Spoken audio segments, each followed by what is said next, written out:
जानते हैं बाजार पर उनकी स्ट्रैटेजी। अविनाश जी, हफ्ते की शुरुआत तो बाजार ने बहुत ही शानदार तरीके से की है। लाइफ टाइम लेवल्स हम बाजार के देख पा रहे हैं।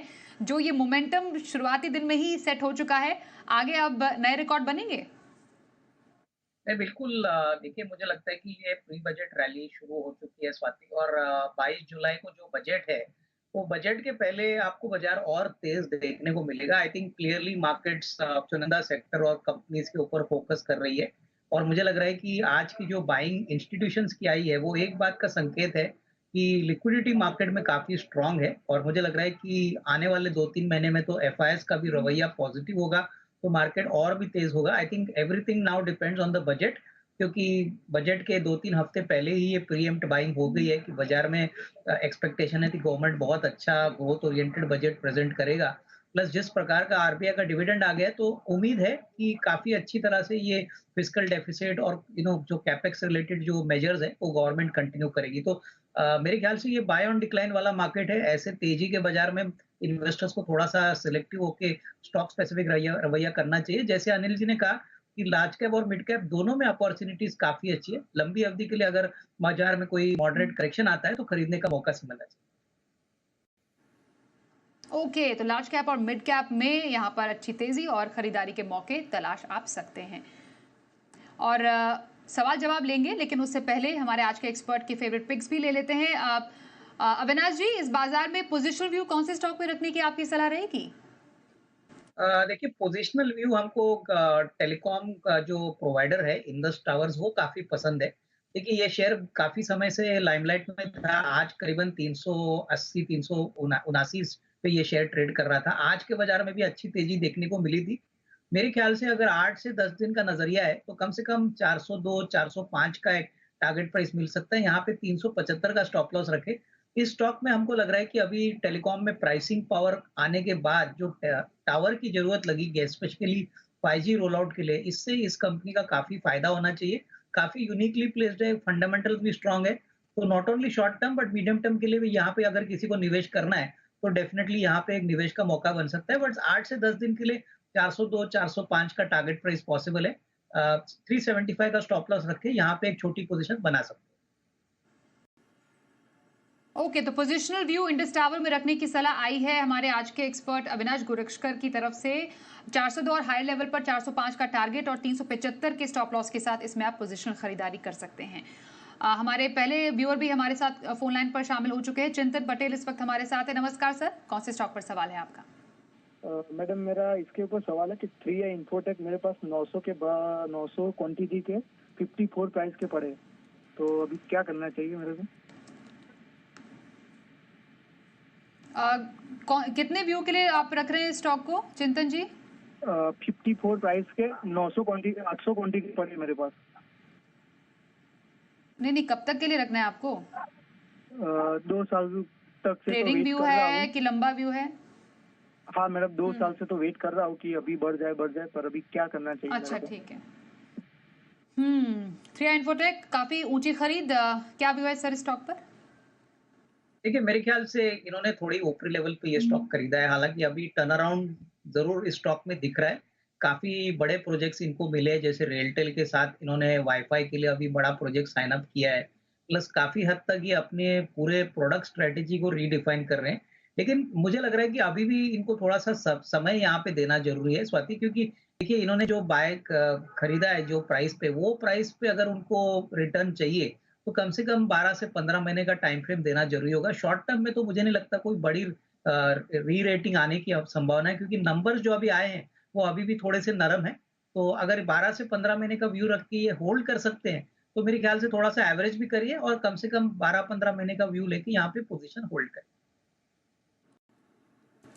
ओके, सो 12 से 15 महीने के होराइजन के लिए आप इसमें होल्ड करने की सलाह आपके लिए आ रही है अविनाश जी की तरफ से। और आप इसमें बीच बीच में एवरेज भी कर सकते हैं, ये आपके लिए राय है। जोधपुर से राज अगले कॉलर हमारे साथ इस वक्त है। नमस्कार सर, क्या सवाल है आपका? नमस्कार मैम। मैम मेरे पास आजाद इंजीनियरिंग के 200 शेयर है 525 से, और सीएमएस इन्फो इसके 100 शेयर है 378 से। 1 से 2 साल का व्यू है, क्या टारगेट रहेंगे इनके? ओके, 1 से 2 साल के व्यू के लिए आजाद इन्फो और सीएमएस इन्फो सर क्या टारगेट देख रहे हैं आप? ये पहली बात तो आजाद इंजीनियरिंग में तो इन्होंने ऑलरेडी 3 गुना पैसा बनाया है। मैं इनको यही कहूँगा कि कम से कम कैपिटल यहाँ से निकाल लीजिए क्योंकि बाज़ार नए हाई पे है और नॉर्मली रिटेल इन्वेस्टर्स क्या क्या मान के चलते हैं कि शेयर का प्राइस कभी गिरेगा नहीं। तो एटलीस्ट मुनाफ़ा से अपना कैपिटल निकालिए और अगर 1.5-2 साल का नज़रिया है तो यहाँ से भी डबल हो सकता है। लेकिन कैपिटल निकालना बहुत ज़रूरी है क्योंकि देखिए बाज़ार की साइकिल कभी उल्टी पड़ेगी किसी को पता नहीं। और रही बात दूसरे शेयर के ऊपर जो इन्वेस्टर ने पूछा है, यहाँ पे भी मुझे लगता है कि कम से कम 12 से 15 महीना दिए, ये काफ़ी बड़ा कैश मैनेजमेंट प्लेयर है। नए ज्योग्राफीज़ में और नए प्रोडक्ट्स में अभी ये एंटर कर रहे हैं। तो डेफिनिटली बैंकिंग सेक्टर से काफ़ी अच्छी उम्मीदें हैं कि यहाँ पे इनको मदद मिलेगी। तो यहाँ पे भी मुझे लग रहा है कि साल भर की बात करें तो 25-30% की अपसाइड पॉसिबल है। तो दोनों शेयर्स काफ़ी अच्छे यहाँ पे डेफिनिटली होल्ड करें, लेकिन आज़ाद इंजीनियरिंग में थोड़ा-सा मुनाफ़ा वसूल करें, अपना कैपिटल फ्री करें और बैलेंस क्वांटिटी होल्ड करें। तो आपको स्ट्रैटेजी बता दी गई है आपके दोनों ही स्टॉक्स पर हमारे आज के एक्सपर्ट अविनाश जी की ओर से। नोएडा से मनोज जी अगले कॉलर हमारे साथ है। नमस्कार मनोज जी, क्या सवाल है आपका? मैडम मेरा सवाल इंडियन एनर्जी एक्सचेंज पे है, IEX। बिल्कुल, कितनी क्वांटिटी और खरीद बताइए। मेरे पास इसकी 200 क्वांटिटी है, 172 की खरीद है और लॉन्ग टर्म का नजरिया था, बट अभी काफी दिनों के बाद ये चलना शुरू हुआ है और 190 के आसपास अभी है। तो मैं राय जानना चाहता हूँ, इसको रखना है या निकल जाना चाहिए? ओके, IEX पर सर क्या व्यू रहेगा? लगभग 5% तक की तेजी हमने आज भी देखी है स्टॉक में। आगे क्या टारगेट बनते हुए नजर आ रहे हैं? देखिए, मुझे लग रहा है कि आईएक्स ने बहुत समय के कंसोलिडेशन के बाद अभी वापस एक बाउंस दिखाया है। इस स्टॉक में सबसे बड़ा जो ट्रिगर है वो गवर्नमेंट का रेगुलेशन है। देखिए, अगर यहाँ पे कोई प्राइसिंग मैकेनिज्म गवर्नमेंट अनाउंस करती है, जो पिछले बार नई सरकार होने के पहले जो पावर मिनिस्टर थे, उन्होंने क्लियरली कहा था कि वो ऐसा प्राइसिंग रिजिम लाने वाले हैं जहाँ पे ऊपर के लेवल पे थोड़ा-सा कंट्रोल आए। तो ये एक कारण से स्टॉक में थोड़ी-सी बिकवाली आई थी। अभी अगले 3 से 6 महीने में हमको पॉसिबली ये डिसीजन पे क्या नतीजा आता है देखने मिलेगा। लेकिन अगर इनका नज़रिया शॉर्ट टर्म है, ये ज़्यादा से ज़्यादा 3-6 महीने ही पकड़ सकते हैं, तो मेरे ख्याल से कोई भी उछाल में निकल जाए। लेकिन अगर नज़रिया 1.5-2 साल का है, तो यहाँ पे अच्छा पैसा बनेगा क्योंकि ये अभी भी मोनोपोलिस्टिक बिज़नेस है।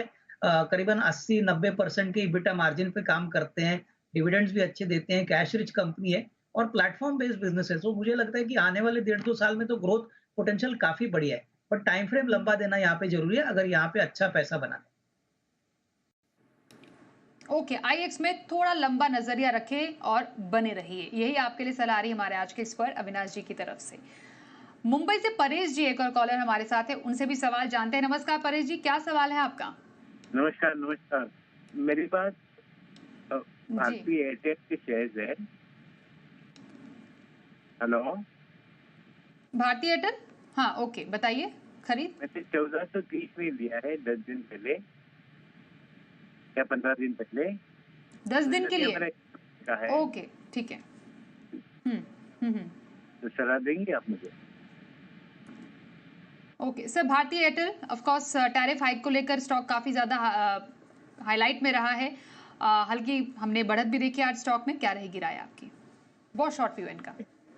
ये मुझे लगता है 10 दिन में तो कहना मुश्किल है, लेकिन अगर ये 3 से 6 महीना होल्ड करने की कैपेसिटी रखते हैं, तो मेरे ख्याल से 1525, 1550 भी जा सकता है। 10 दिन के लिए तो बहुत शॉर्ट टर्म मोमेंटम है, आप अपना स्टॉप लॉस मेंटेन करिए और बेसिकली मार्केट के मूड के हिसाब से अगर ये चलता है, तो डेफिनेटली कोई भी उछाल में निकल जाइए।